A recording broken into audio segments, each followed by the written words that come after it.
2000 में उत्तराखंड राज्य अस्तित्व में आया और उत्तराखंड राज्य बन जाने के बाद तराई क्षेत्र में रहने वाली थारू जनजाति भी उत्तराखंड में शामिल हो गई। राज्य बनने के बाद 2002 में थारू जनजाति से प्रथम बार विधायक चुने गए माननीय गोपाल सिंह राणा जी, जो थारू समाज के लिए एक बहुत ही गर्व की बात थी।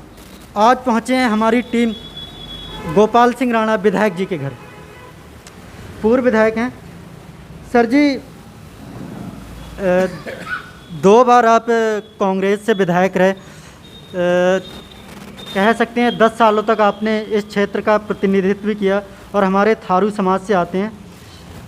क्या क्या डेवलपमेंट हुआ, क्या क्या डेवलपमेंट आपके रहते छूट गया, इसके बारे में कुछ बताइए। देखिए, मेरा सौभाग्य रहा कि जब उत्तराखंड बना तो खटीमा विधानसभा क्षेत्र को जनजाति घोषित किया गया और मुझे उत्तराखंड की पहली विधानसभा का चुनाव लड़ने का मौका मिला और पूरे उत्तराखंड में मैं सबसे अधिक वोटों से जीत के गया। विधानसभा उत्तराखंड की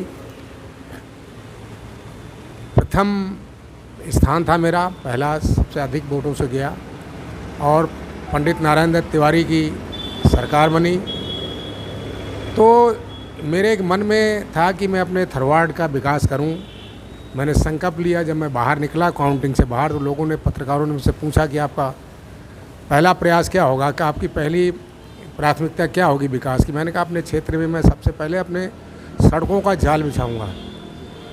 और माननीय मुख्यमंत्री एन डी तिवारी का आशीर्वाद मुझे पहले से प्राप्त था, मेरे राजनीतिक गुरु रहे हैं। और मैंने खटीमा विधानसभा क्षेत्र चौमुखी विकास किया। जहाँ तक देखें आप सड़कों के क्षेत्र में, पुलों के क्षेत्र में, तो लगभग कम से कम नहीं तो 200 करोड़ की सड़कें और पुल बना के मैंने इस क्षेत्र को दिया तिवारी जी के आशीर्वाद से। वहीं पर शिक्षा के क्षेत्र में, जहाँ डिग्री कॉलेज मात्र एक विषय हुआ करता था, आज एमएससी भी है, वहाँ बीएससी भी है और एमए के कई सब्जेक्ट हैं। ये मेरे ही कार्यकाल में हुआ है और कई हमने यहाँ पर इंटर कॉलेज, चाहे सैसना हो, चाहे द्विरी हो, चाहे बंडिया हो, चाहे झनकट हो या बग्गा चिवन हो, और कई हाई स्कूल की स्थापना मैंने अपने कार्यकाल में कराई, जिससे कि हमारे थरवाड़ में बहुत कुछ शिक्षा के क्षेत्र में विकास हुआ। वहीं पर बलखेड़ा दूसरा में भी मैंने जूनियर हाई स्कूल से हाई स्कूल करवाया। तो जो मेरे क्षेत्र में वहाँ पर था, खटीमा क्षेत्र में जुड़ा हुआ था पहले दूसरा और बलखेड़ा, वहाँ पर भी मैंने शिक्षा का काफ़ी विस्तार किया। इसी तरह स्वास्थ्य के मामले में भी एक बहुत बड़ा सिविल हॉस्पिटल हमने बना के दिया है खटीमा में, जो आज आप देख रहे हैं। ये पंडित नारायण दत्त तिवारी के कार्यकाल में ही इसका विकास हुआ था, इसका विस्तार हुआ था, उच्चीकरण हुआ था, क्योंकि यहाँ पहले सामुदायिक स्वास्थ्य केंद्र था, आज वो सिविल हॉस्पिटल बना हुआ है और ये पंडित नारायण दत्त तिवारी की देन है, उसी समय हुआ था। इसी तरह विद्युत के क्षेत्र में यहाँ पर बहुत सारे काम हुए। वहीं पर मैंने विधायक निधि से भी और सरकार से भी आग्रह करके यहाँ पर बहुत सारे ट्रांसफार्मर, बहुत सारे बिजली के पोल लगवाए और हल्दी जहाँ पर सब स्टेशन है और एक झनकट, 2 सब स्टेशन मेरे कार्यकाल में बने हैं। और लोहिया हेड भी हमने उसमें आधुनिकीकरण कराया, जैसे कि बिजली का उत्पादन बढ़ा। इसी तरह खेल के मैदान भी हमने खेल के समस्या में बहुत सारी बात की। यहाँ पचौरिया में वन भूमि थी, वहाँ पर एक मिनी स्टेडियम का रूप दिया हमने। इसी तरह पशु चिकित्सा के बारे में मैंने भी काम किया है। तो हर क्षेत्र में कहीं न कहीं हमने थारू विकास वन मैंने अपने कार्यकाल में बनाया। और ये दूध डेयरी आप देख रहे हैं, थारू विकास, क्योंकि थारुओं के कोई भी अपने कार्यालय नहीं था, कोई ऐसी जगह नहीं थी कि अपने सांस्कृतिक कार्यक्रम कर सकें। तो मैंने प्राथमिकता के आधार पर रुचि लेकर के, अपनी पर्सनल रुचि लेकर के मैंने थारू विकास भवन का निर्माण कराया, जो आज थारुओं की सांस्कृतिक कार्यक्रम की गतिविधियाँ वहाँ पर संचालन होती है, उसका विकास होता है। ये सारे काम मैंने विकास के किए हैं। और क्योंकि फिर 2007 में भी चुनाव हुआ, तो फिर दोबारा मैं उससे ज़्यादा ही वोटों से जीत के गया। यहाँ पहली बार मैं 11,000 से जीत के गया था, दोबारा फिर 20,000 वोटों वोटों से जीत के गया। तो एक कीर्तिमान स्थापित मैंने 2 बार किया, लेकिन मेरा दुर्भाग्य रहा कि जब पुराना नया परिसीमन बना, नए परिसीमन बनने के बाद खटीमा जनरल हो गई, सामान्य हो गई और नानकमता को आरक्षित जनजाति के लिए आरक्षित कर दिया गया। और जब से मैं 2 चुनाव और हुए नानकमता में, दोनों बार रह गया थोड़े थोड़े वोटों से, लेकिन मैं देख रहा हूँ तब से नानकमता विधानसभा क्षेत्र लगभग बहुत पिछड़ गया है। वहाँ आज भी देखता हूँ शिक्षा के क्षेत्र में बहुत पीछे है। वहाँ में मात्र एक औदली इंटर कॉलेज है गवर्नमेंट का, और कोई भी इंटर कॉलेज है वो वहाँ नहीं है। एक बिस्टी है, बिस्टी भी बहुत दूर है। तो ये मैं देख रहा हूँ वहाँ पर हमारे माननीय जो मौजूदा विधायक हैं, उन्हें विकास से मुझे लगता है कोई भी लेना देना नहीं है, ना उन्होंने विकास की योजनाएं उनके दिलो दिमाग में हैं। और नानकमता मैं समझता हूँ 10 साल पीछे रह गया है। ये भी जो काम थोड़ा बहुत वहाँ हुआ क्योंकि हमारी सरकार थी और हरीश रावत जी मुख्यमंत्री बने, तो उसमें नानकमता को नगर पंचायत बनाया गया, वहाँ मंडी की पूर्ण मंडी बनाई गई और वहाँ पर उप तहसील का गठन किया गया। तब से थोड़ा बहुत वहाँ विकास। और इस भारतीय जनता पार्टी सरकार हमारे मौजूदा विधायक ने, मैं समझता हूँ एक भी उपलब्धि इनके खाते में नहीं है, ना आज तक इन्होंने कोई काम किया है, ना विकास किया है। मैं आपसे पूछना चाहता हूँ कि बताएं कौन सा काम प्रेम सिंह राणा ने किया है, कौन सी उपलब्धि है। एक उपलब्धि हमें बता दें कि नानकमता में कौन सा ऐसा काम किया है। जी नहीं सर, प्रेम सिंह राणा जी विधायक उप तहसील, उनका कहना है कि हमारे प्रयासों से बनी गई है। इसके बारे में कुछ प्रकाश डालिए। ये कहना बिल्कुल गलत है। जब मुख्यमंत्री हरीश रावत जी थे, मैंने उनसे टाइम लिया था और उसमें डेरा में एक बहुत बड़ी मीटिंग थी और मैंने माननीय मुख्यमंत्री से घोषणा कराई कि आप 3 घोषणा, क्योंकि मैं उनके साथ देहरादून से मैं खुद ही आया था हेलीकॉप्टर में बैठ करके, और मैंने स्वयं कहा था आपको कुछ घोषणाएं करनी पड़ेंगी। 3 घोषणाएं मैंने कहा 3 घोषणाएं आपको करनी पड़ेंगी।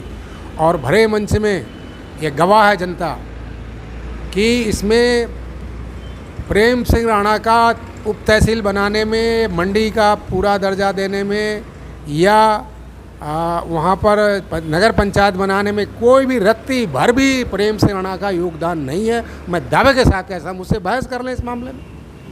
विकास के मामले में तो चाहता हूँ, मैं तो खटीमा विधानसभा क्षेत्र में भी कहता हूँ, नानकमता विधान कि विकास के मामले में मुझसे बहस करें कि जो कीर्तिमान स्थापित मेरे कार्यकाल में हुआ पंडित नारायण तिवारी के आशीर्वाद से, उतना ना पहले हुआ था ना अभी मैं समझता हूँ भी हुआ भी नहीं, होगा भी नहीं। मुझे लगता है जितना विकास हुआ है। सर ये तो चलो नानकमता विधानसभा की बात होगी। उत्तराखंड में भी भाजपा की सरकार है और वर्तमान में कोविड महामारी चल रही है। कोविड महामारी में क्या व्यवस्थाएं हैं सरकार की, कैसी व्यवस्थाएं चल रही हैं? देखिए, मैं समझता हूँ सरकार कोविड-19 के मामले में फेल है। और अब तो ये देख रहा हूँ मैं, जो कोविड-19 बीमारी जो है, कोरोना जो है, दिन दूना रात चौगुना बढ़ रहा है। मैं खुद ग्रस्त हो गया। मैं काफ़ी दिनों, आज मैं समझता हूँ मेरा 20-22 दिन हो गए मुझे पॉजिटिव निकला। मैं जैसे गया था, मेरा पूरा परिवार पॉजिटिव निकला, सब। मेरा बेटा भी आइसोलेट रहा है बहुत दिनों तक और बहू भी मेरी। तो मैं समझता हूँ मैं कि पूरे उत्तराखंड में कोई भी व्यवस्था, कोई भी किस तरह की योजना गवर्नमेंट की नहीं है कि जिसको कैसे कंट्रोल किया जाए। अब देखिए हरिद्वार में कुंभ हुआ, वहाँ पर भी कोई व्यवस्था नहीं। इसी तरह जब अति हो गई तब जाके थोड़ा ये लॉकडाउन वगैरह किया है या कोई कंट्रोल हुआ है। मैं समझता हूँ तो देर हो चुकी है। अब बहुत लोग संकट में से ग्रस्त हैं। आए दिन डेली कोरोना से मृत्यु हो रही है। सरकार कोरोना के मामले में बिल्कुल फेल है। सर रोज़गार की बात भी कर लेते हैं थोड़ा। सर रोज़गार के मामले में सरकार कहती है कि 2019 से ही रोज़गार वर्ष मना रही है कि सरकारी क्षेत्रों में, प्राइवेट सेक्टर में उन्होंने बहुत सारे रोज़गार दिए। आप क्या कहना? देखिए, भाजपा का काम है दिखावा करना। दिखावा करने में, ड्रामा करने में बहुत अव्वल है। माननीय प्रधानमंत्री जो हमारे हैं नरेंद्र मोदी जी, उन्होंने कहा था 2 करोड़ हम रोज़गार युवाओं को देंगे। वो कहाँ गया रोज़गार? 2 करोड़ रोज़गार युवाओं को देने का वायदा किया था और उसी वायदे के आधार पे इनको भारी बहुमत मिला। लेकिन वहाँ समझता हूँ युवा रोज़गार तो मिलना दूर, सारे जो प्राइवेट जॉब थे वो भी ख़त्म हो गए। सरकारी जॉब तो मिलने की बहुत दूर की बात है। सारी नौकरियाँ ख़त्म हो गई, सारे रोज़गार ख़त्म हो गए। आज हमारे युवा बेरोज़गार दर दर भटक रहे हैं। कोई रोज़गार उनको मिल नहीं रहा है। ये कह रहे हैं कि हम रोज़गार कर रहे हैं, कहाँ है रोज़गार, कहाँ दिखाई दे रहा है? हमें तो नहीं दिखाई दे रहा है कोई भी बालक, कोई हमारा युवा रोज़गार प्राप्त कर रहा है। महंगाई चरम पर पहुंच गई है, बुरा हाल है। आज डीजल पेट्रोल के क्या हाल हैं? ये बहुत बुरा हाल में आज पूरे भारत में कोरोना महामारी का क्या हाल है। इन्हें चुनाव की सूझ रही है, अपना रैलियां दिखाई दे रही हैं, लेकिन जनता की दुख दर्द इनको नहीं दिखाई दे रहा है। सर, आगामी 2022 उत्तराखंड विधानसभा चुनाव का काफ़ी कम समय ही बचा हुआ है, तो क्या इस बार भी हम मान के चलें जो नानक मता जनजाति के लिए आरक्षित सीट है, आप मैदान में उतर रहे हैं? बिल्कुल मैदान में उतरूँगा अपने विकास कार्यों को लेकर के, और जनता से आग्रह मैंने 2 बार किया है। मैंने 2 बार चुनाव लड़ा नानक मता विधानसभा। मैंने कहा मैं विकास, जैसे मैंने खटीमा का विकास किया है, इसी तरह विकास मैं नानक मता का करना चाहता हूं, लेकिन जनता ने मुझे मौका नहीं दिया। मैं समझता हूं अगर जनता मुझे आशीर्वाद देगी तो निश्चित तौर पर नानक मता की तस्वीर कुछ और होगी। और मैं समझता कि अगर मुझे प्रथम जो हमारा चुनाव हुआ था नानक मता का, अगर उसमें मुझे विधानसभा जाने का मौका मिलता तो उसमें सरकार कांग्रेस की थी। तो आज खटीमा का जो दृश्य हम देख रहे हैं, खटीमा वो नानक मता का जो हाल देख रहे हैं, वो हाल नहीं होता। आज नानक मता विधानसभा क्षेत्र हर मामले में बहुत आगे होता है, लेकिन हमारा दुर्भाग्य है कि हमें ऐसे जो काम नहीं करने वाले विधायक मिले हैं, जो किसी भी मामले में अव्वल नहीं, किसी मामले में आगे नहीं है। विकास तो बिल्कुल चौपट है। सर, आने वाले विधानसभा चुनाव को देखते हुए बहुत नज़दीक, काफ़ी कम समय ही बचा है। अशोक राणा जी बोल रहे हैं कि कांग्रेस से हम चुनाव लड़ेंगे। इस पर कांग्रेस हाईकमान क्या फैसला कर सकती है? क्या टिकट मिल पाएगा उन्हें? देखिए, ये लोकतंत्र है।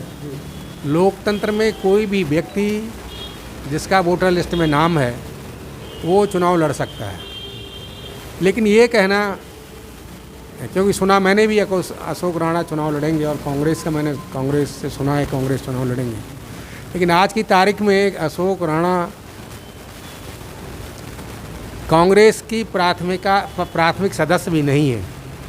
उन्हें कांग्रेस के बारे में, कांग्रेस का क्या संविधान है, कांग्रेस के क्या नियम कानून हैं, कांग्रेस क्या है, उसे उन्हें पहले समझना पड़ेगा। कांग्रेस के संस्कार क्या हैं, कांग्रेस की क्या है, उसके बारे में जानकारी लें। पहले कांग्रेस ज्वाइन करें, तब कांग्रेस की बात करें। हम तो स्वागत करेंगे उनका, कांग्रेस में आए, स्वागत है। पहले कांग्रेस ज्वाइन करें वो, फिर दावेदारी प्रस्तुत करें कांग्रेस से। अभी कांग्रेस में वो है ही नहीं, ये प्राथमिक सदस्य नहीं है। यहाँ तक कि मैंने सुना उन्होंने अपनी अभी सर्विस भी नहीं छोड़ी है, सर्विस लगातार चल रही उनकी। जहाँ तक मैंने सुना है कि अभी नौकरी में है, सरकारी नौकरी में है, ONGC में है। तो नौकरी पेशे वाला आदमी तो वैसे भी लड़ सकता है चुनाव। अब कांग्रेस पार्टी इतनी वैसी पार्टी तो है नहीं कि पैरासूट की तरह कोई बाहर से आकर के अचानक आकर के उसको टिकट मिल जाए और चुनाव लड़ जाए। नहीं, अगर कांग्रेस की सदस्यता लेते हैं वो और दावेदारी पेश करते हैं तो क्या टिकट मिल पाएगा उन्हें? अब देखिए, तो ये तो हाईकमान का निर्णय है, हाईकमान क्या निर्णय लेता है ना। क्योंकि भाई राइट सबका है। अगर कांग्रेस से टिकट मांगेंगे, कांग्रेस ज्वाइन करेंगे। अब मिलना तो बात की बात है कि वो तो हाईकमान का निर्णय है, चाहे वो हमारे राज्य हाईकमान हुआ, चाहे केंद्रीय हाईकमान हुआ। निर्णय टिकट वितरण करना ऊपर हाईकमान का निर्णय है।